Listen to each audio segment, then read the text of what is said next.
දැන් මම මෙතන නැම්ම සහිත රෙදි කොටසක් යටින් තියාගෙන තියෙනවා පිටුපස බ්ලොක් එක කපා ගන්න. අපි පිටුපස පළුව මෙන්න මේ රේඛාවෙන් තමයි කපා ගන්න ඕන. ඉදිරිපස පළුව තියාගෙන තියෙන්නේ ඉදිරියට අඟල් 3ක් පමණ තියාගෙන. පිටුපස පළුව අපි ඉලාස්ටික් කරගන්න නිසා වැඩියෙන් අඟල් 3ක් තියලා තියෙනවා. මෙතෙන් සිට පහළට අපි අඟල් භාගයක් තියාගෙන තියෙනවා. ඒ වගේම මෙතැන් සිට ඉහළටත් අඟල් භාගයක් තියාගෙන කපා ගන්න ඕන. දැන් මම මගේ පිටුපස පළුවේ ඉලාස්ටික් දාන රේඛා ලකුණු කරගන්න තමයි යන්නේ. මම මැහුම් වාසිය උඩට හා යටට දැමූ ප්‍රමාණය ඉවත් කරලා ඉතිරිය කොටස් 3කට බෙදලා රේඛා ඇඳ ගන්නවා.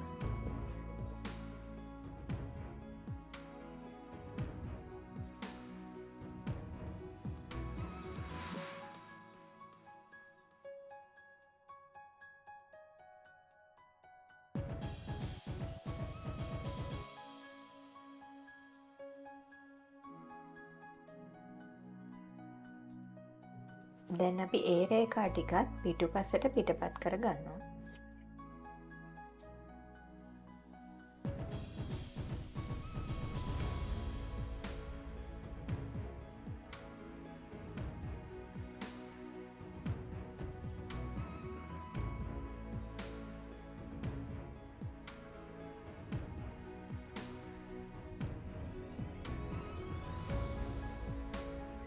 දැන් මම මගේ ඩාට් එක පිටුපසට පිටපත් කරගන්න තමයි යන්නේ.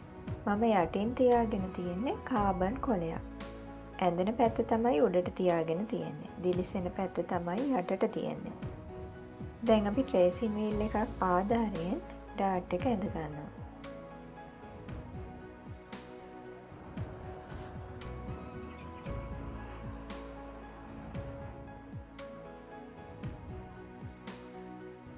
දැන් ඩාට් එක පිටුපසට පිටපත් වෙලා තමයි තියෙන්නේ.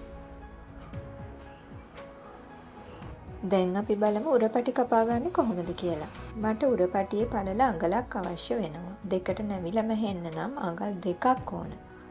මැහුම් වාසි භාගේ අඟලක් ඕන. ඒ කියන්නේ අඟල් 3ක් පළලට කපා ගන්න ඕන.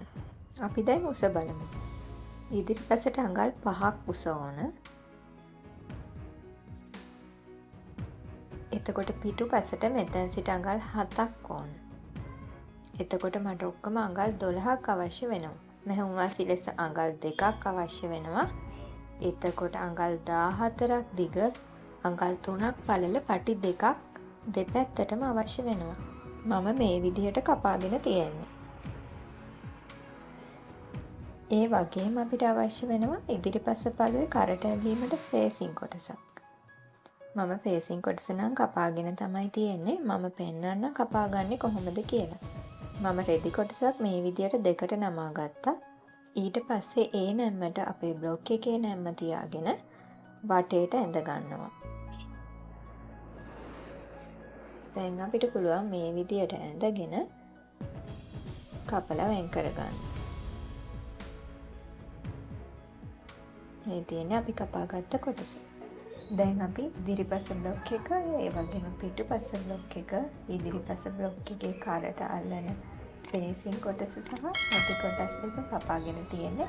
දැන් අපි බලමු මහගන්නේ කොහොමද කියලා.